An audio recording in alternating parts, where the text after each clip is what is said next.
Hello there, lovely people. It's Alex from Nintendo Life here. And yes, I know the title is not that big a boast. You know, there have been public demos, there have been all sorts of different things. Claiming you've played Pokemon Legends ZA is not a big claim, but I guarantee I've played it more than you.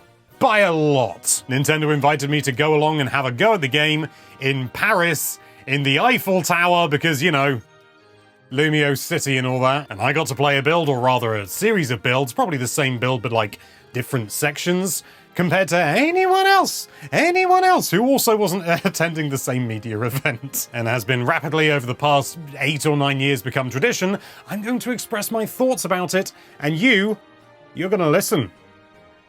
You're gonna listen, alright? But anyway, that's more than enough waffling, let's dive right into things.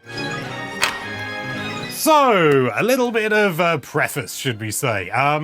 It's no secret, if you're a fan of the channel, that I haven't been beside myself with excitement over Pokemon Legends ZA. I've had quite a lot of reservations, you know, sort of worries, and, you know, sort of, I've just not been fully convinced by it. And the same could be said for Arceus as well. I was sort of cautiously optimistic, but, you know, ZA is a few things, you know, like, oh, it's in a city, you know, it's not as exciting, not as open. And, you know, so the real-time battling I thought looked really cool, but I wasn't 100% sold on it. I really wanted to get my hands on it before, you know, making any major judgments. Well, guess what, buddy boy? As I've mentioned several times now, I've flippin' played it. More specifically, I played it for about an hour in the end. I managed to get a go with 4 different demos, 4 different areas of the game, if you like, and that's not, you know, free roaming around 4 different, you know, stages of progression through the game. It just sort of like 4 demos, you know, sort of enclosed areas. So I did like daytime catching Pokemon, nighttime fighting trainers, which is what a lot of people have played. I did a rank up battle against a waiter, of all things. Standard practice in France, I'm assuming. And then I got to fight a rogue Mega Victreebel, which was like a boss battle type thing, you know. Not a million miles away from the ones that you got in Arceus, but I'll go into more detail. But let's start talking about the gameplay first. So, unsurprisingly, there's a lot of carryover from Pokemon Legends Arceus. You know, sort of the catching mechanics are very similar. I couldn't say if they're exactly the same. I think there have been some little tweaks. For example, now, obviously, you know, with the battling is all real-time and stuff like that. So you can enter a fight with a Pokemon, but whereas in Arceus it was sort of turn-based and then you knocked it out and you could do the typical catching thing if you wanted to. In ZA, it is just like the real-time stuff. So you real-time battle, if you get them down to 0 HP, you get an opportunity to catch them at like really high likelihood of catching them. But it is not guaranteed, because I had a go at oh, I forgot to mention this earlier. Unfortunately, I don't have any of my own footage to show you. All that you're going to see in here is B-roll provided by Nintendo. I wasn't allowed to capture my stuff, so I'm going to be talking about stuff that I did that isn't in the capture. I can only apologize. But there was a Houndoom, right? You know, and it was an alpha. So alphas are back, baby. And that thing absolutely tore me to shreds the first time I had to go at it. I had a decently leveled Gyarados. Wasn't enough, you know, sort of in, you know, there's a lot of sort of interesting subtleties that were brought about by being absolutely leveled at first. That suggests I could have been a high level. I mean raised. That's also confusing. It beat 7 shades out of me, let's just put it that way. And there were some interesting quirks that came about with that, because, you know, sort of you can pause at any time, you can bring up the menu and you can access your bag, and you sort of think, oh, well, is anything ever going to be a challenge? I can just revive non-stop. And no, they thought about it. So refreshing. So you know, sort of you're in a fight or anything. It can be against, you know, a Houndoom, you know, alpha. I didn't have to do it against trainers, so I didn't test it there, which I'm really annoyed at myself about now. But you open up your bag and you go sort of, okay, I'm gonna heal this Pokemon, you know, or revive them, bring them back, go back into the fight. Where's the challenge, boy? Well, you can bring it up, and whereas before, you know, sort of when you're outside battle and in every other Pokemon game, outside a battle at the very least, you open up, you use something, and it's sort of, you know, sort of, oh, do you want to use anything else? You're just still in the menu, you know, bum around, you know, have a laugh. Not so in this instance. It's like being in a standard Pokemon battle where you use it and then you get kicked out and you sort of go, well, I just open it again. No, there's like a cooldown. I've no idea how long it is.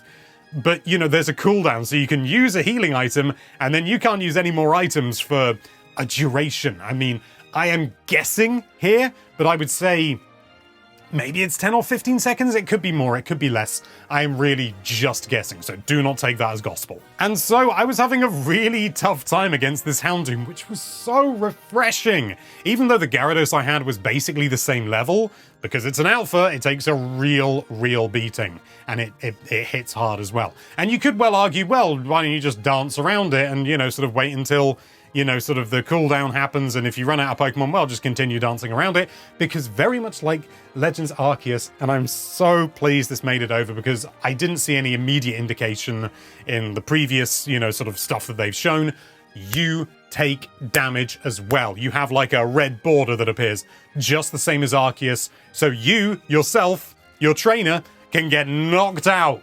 And if that happens, it's over. It's over, boy. You're gonna have to be revived in a Pokemon Center and then told by the representative to very kindly fast travel immediately because they didn't expect anyone to die. Hey, in my defense, not only was I fighting the most difficult Pokemon that I was able to, but I also intentionally died the first time to see whether you could.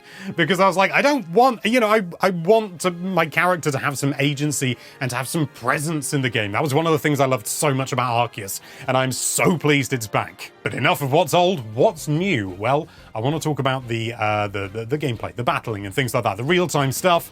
I was, you know, sort of cautiously optimistic about it, but sort of like, you know, is it going to be good, or is it just going to sort of feel like turn-based but with cooldowns instead? No, it doesn't. They have really, well, okay, they have rather leaned in. It's not like out of this world or anything like that. If you've played something like Xenoblade Chronicles, it's not a million miles away from that. So it's real time, but there are cooldowns on your moves and stuff like that, and each move has its own cooldown, so you can sort of, you know, sort of, okay, you know, sort of Whirlpool, it, you know, it's got quite a long cooldown, but, you know, something like Quick Attack, by its name, very quick cooldown. So it's quick. It's great to just sort of go do a quick and then move back, and it makes it way more tactical. I say way more tactical. It's a different kind of tactical. It's unfair to say that the turn-based stuff isn't tactical. Naughty Alex. It's just that when you're, you know, playing through the game normally against CPUs that have 3 Pokemon and you've got 6, it doesn't feel very tactical. But I mentioned Whirlpool, and Whirlpool is, oh, it creates a Whirlpool, and, you know, you sort of think, okay, so it does some damage and then disappears. No, it's there for a goodly amount of time, and, you know, Pokemon that go into it, and I don't think there is friendly fire, so I think if your Pokemon goes into it, it's fine. I'm not 100% sure about that. I think maybe even you take some damage, but again, not 100% sure about that. I don't have my own footage to look back over. But as a result, you can kind of try and herd the enemy Pokemon into staying in this Whirlpool for as long as possible, and, you know, there are other moves that have sort of loads of different effects, like Protect. You know, in turn-based, you know, sort of it makes sense. You know, you protect, and then for that turn, you can't take damage. But in this instance, it's almost like a reaction move. It's like a sort of like a panic button. You know, you see a big move coming, you go, ah! You whack Protect, and you're protected from that thing. Just no damage. Brilliant! It's a really fun, and it's not like a stupidly, like, super creative way of using it, but it is just a more interesting way. It's a way of taking something that worked in turn-based and applying it real-time without making it boring. And there's also, like, toxic spikes. You know, you throw them, and they land on the ground. Toxic spikes are then just there, and the enemy Pokemon has to walk over them in order to get badly poisoned, or just poisoned. I don't know which one it was. Their health was just going down, and I was also battering them. But those toxic spikes just stayed there. So, you know, if they bring out any more Pokemon, they're not necessarily going to be immediately landing on the toxic spikes, but you can try and lure them onto it. And then there's going to be, you know, maybe in your luring, you put yourself in a disadvantage, you know, at a disadvantage, a poor positioning or something like that. It's just really cool how they've managed to take this, you know, turn-based system and make it real-time, and yet still make it fun, and, you know, sort of have the wide variety of moves that they do. I don't know how many moves are in the game, obviously. At least I'd hope that would be obvious. From what little I've played, I am, so far, I'm sold. I'm sold on the battling, and it's so nice to say that, because I've been so reserved and so sort of, like, cautious about the whole game for so long. It was so nice to sit down, play it, and go, actually, no, this works. And it was great.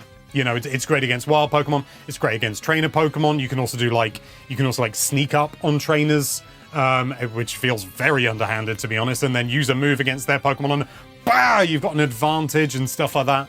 It's just, there's just more to it. There's more meat, more substance than I feared there would be. And it's getting 2 thumbs up from me from what I've played. You know, time will only tell whether, you know, playing it throughout an entire, you know, length of a Pokemon game is going to still be fun. But from what I've played, I'm really pleased. I'm really thrilled. The Mega Victreebel fight, the Rogue Mega Victreebel fight, was pretty damn cool. You know, sort of there were these big area of effect attacks that it did. You had to sort of like try and corral your Pokemon because you don't have direct control, which is a good thing and a bad thing. On the one hand, you don't control your Pokemon, you're commanding them. So it makes sense that you wouldn't have full control and means you have to be more mindful.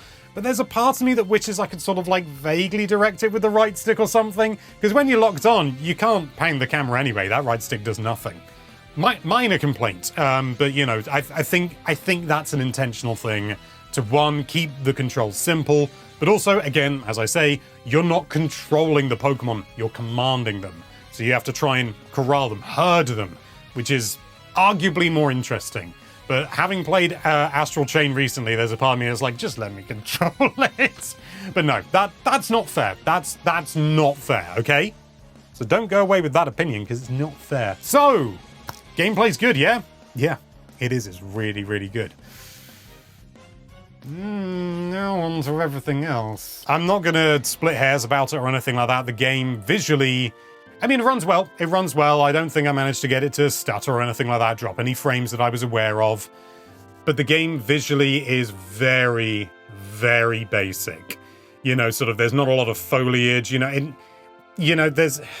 Oh, God, it's this fact it's a city. It's the fact it's a city, and it's a city that looks really, really dull. It's just these open streets that you're just walking down. It makes the whole game, or at least the parts that I played, essentially corridors with the occasional open area, whereas Arceus was big open areas with the occasional corridor. And I much prefer that. And it doesn't help that, you know, the game doesn't look good. It doesn't look good. It looks fine. It looks okay. It looks like a Switch 1 game that has a Switch 2 version rather than a Switch 2 game. And that's fair enough to a degree. But even then, you know, like the Switch 1 version from what we saw before wasn't visually stunning. You know, it wasn't pushing the boundaries or anything like that. And a lot of the, you know, sort of the buildings that, you know, make up essentially the corridors have very, very basic geometry about them. Like just flat textures with balconies just as part of the texture. And it's just like, oh, come on. Why does it look so... It looks bland. It doesn't look bad. It looks bland and uninspired and straightforward. It is fine. It is serviceable, but it's not exactly Donkey Kong Bonanza. It's just disappointing that it doesn't look better on Switch 2. And I've got to be honest, the fact that as far as we know, the whole game takes place in a city, and I sort of mentioned this to one of the representatives who was there. Shout out, you know who you are. I don't know whether I can say your name. He asked me what I thought of the game, and I said that I was disappointed that it seemed to just take place all in the city, and I'm just not sold on that as an aesthetic, you know? And that's how I feel. I'm not sold on everything being in a city. I'm not, you know, sold on a city sort of design at the best of times, let alone an entire game based in a very boxy, well, not even open, but sort of barren city. There's very little going on. You know, there's some parked cars. I don't think I saw a single moving car. Maybe there are. Maybe there are. Again, I haven't seen the whole game. I can only judge based on what little I've played. But I am just not sold on this idea of it all being in a city. You know, you're seeing a few different environments, you know, sort of, oh, you know, there's a grassy area and, you know, oh, there's a pond over there. You know, it's just not interesting to me. You know, I've been spitting a lot in this video. Hopefully it doesn't come through on camera. There is still a part of me, I think I've mentioned this in a previous video, where I hope that they play into that to bring some different or interesting biomes in a sort of artificial city way, you know, sort of like, I don't know, you go into, well, you don't go into any flipping buildings, really. You know, I was in one building for the rank up battle with the waiter, but, you know, sort of, from what I played, there were essentially no buildings I could go in, which was But I don't know, you go into a building or you're just sort of outside a building or something that, you know, that's a restaurant or something, or like a cold store or something, and the windows have been blown through and the things on the fritz, the cold rooms on the fritz, the compressors going like mad, and so there's a cold area. Because, I mean, that doesn't make any, like, logical sense. That's not what would happen. It would just sort of, over time, equalize because compressors just move heat. They don't create, well, they create a bit. But just something like that, a bit of artistic license, you know, to make a cold area. And I'm still hopeful that they will do that. But from what I've played, it is just the most straightforward thing I can imagine. And that is disappointing. I want more varied environments. I want something open, something that I can explore rather than just corridors, which is broadly what I played. I did also get to see a bit of dialogue in a presentation. You know, sort of your character, you know, speaks to someone and stuff like that. And the dialogue and the writing is still... I don't want to be rude, but it's poor. It has been for the longest time with Pokémon. It's, you know, sort of, it's basic dialogue spoken by people with little to no personality. And it's so disappointing. You know, Pokémon is this, you know, sort of really interesting world. There's so much they could do with it. And it was the same in Arceus. You know, I'm not going to give Arceus a pass or anything like that. The dialogue in Arceus was broadly, there were some exceptions, and I'm hoping those exceptions come over to ZA as well, but, you know, sort of broadly boring. You know, sort of, oh, you sit down, you have a meal with the professor in Arceus, and it's just blah, blah, blah. This is what happened today. Oh, I wonder what's going to happen tomorrow. It's just, there's no personality to so much of the dialogue. It's so sort of sterile.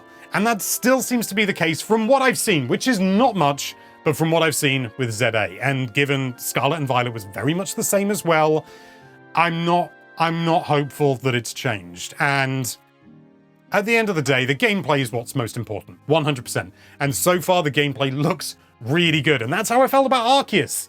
And, you know, the world being a city, I don't know, maybe it's better than that I've played so far. But, you know, I'm pleased in so many regards. The gameplay is so much better than I feared it would be. You know, sort of, I've been burnt so many times, and the gameplay, bam, I would say it goes beyond Arceus. Certainly in terms of the battling, the catching mechanics, it's great. It's seriously great. But everything else, you know, sort of the environments, the characters, that sounds a bit... I haven't seen too much of the character interaction, but the dialogue and what I have seen is just so typically Pokémon. Which is really disappointing to say. Having said that, I can always skip through the dialogue and just enjoy the gameplay for what it is, because, yeah, that stuff is great. It is really great. But those are just my thoughts. If you had a go with the game, did you play a demo like mine? Doubt it! Waha! But if you did play a demo, let us know what you thought in the comments down below, or just from what you've seen, what little B-roll I'm allowed to show you. Thank you so much for watching. If you like this video, then why don't you try and herd that subscribe button around some big pools of poison, or venom. They don't make that clear. And be sure to check out NintendoLife.com for all sorts of lovely Nintendo-related content. Thank you again for watching. Bye-bye.